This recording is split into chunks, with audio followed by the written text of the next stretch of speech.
শুভরাত্রি বন্ধুরা, চলে আসলাম আজকে তাড়াতাড়ি বাড়িতে, তাই ভাবলাম শোকেসটা খুলে একটু গুছিয়ে নেই। এই দেখো, এটা আমার এক বান্ধবী গিফট করেছিল, তো এটাও আমি রেখে দিয়েছি। এটা বিয়ের আগের কিন্তু স্মৃতি হিসাবে, আমার বান্ধবীকে তো পাইনি, কিন্তু এটা আমার স্মৃতি রইল। আর এইটা আমার জীবনে ফার্স্ট যখন সেলাই কাজ করি তখন পার্টিকুলার প্যান্টটা বানিয়েছি। এই দেখো, এই যে একটা লেহেঙ্গা, এটাও আমি আমার বিয়ের আগের, তো বিয়ের আগের সব কিছু কিছু জিনিস আমি স্মৃতি হিসাবে রেখে দিয়েছি। আর তো সব কিছু রাখা যায় না, যাই হোক কিছু কিছু আমার শখের জিনিস, তো ওইগুলো আর চলে না। আর আমি বাড়িতে থাকি না, আমার ছেলে হাফ প্যান্ট নাকি খুঁজে পায় না, শুধু কান্নাকান্নি করে, এই করে হে ওই করে, সরাইয়া চিত্রাইয়া রাখে। তো দেখো, সবগুলো আমি গুছিয়ে রেখেছি। তো এক জায়গায় না রাখলে কি করে পাবে বলো, এই গোর ও গোর করতে করতে একদম শেষ।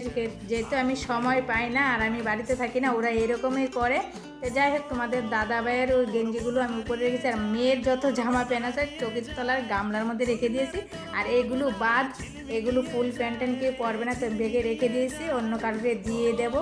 তো আসে একজন দিলেও ওরা ব্যবহার করে, তার জন্য ভালো লাগে দিতে, আর নাইলে তো ফেলে দিতে হতো। তো ফেলে দিয়ে তো লাভ নেই, কেউ দিলে কাজে লাগে সেটাই দিলে ভালো। তো আমি আর মিনি ব্লগটা বেশি বড় করবো না, এখানেই শেষ করব, কারণ আমি রুটি করবো আবার এদিকে গুছগাছ করে। তো ভিডিওটা ভালো লাগলে অবশ্যই একটা লাইক করবে, চ্যানেলটাকে সাবস্ক্রাইব করে আমার পাশে থাকবে। টাটা।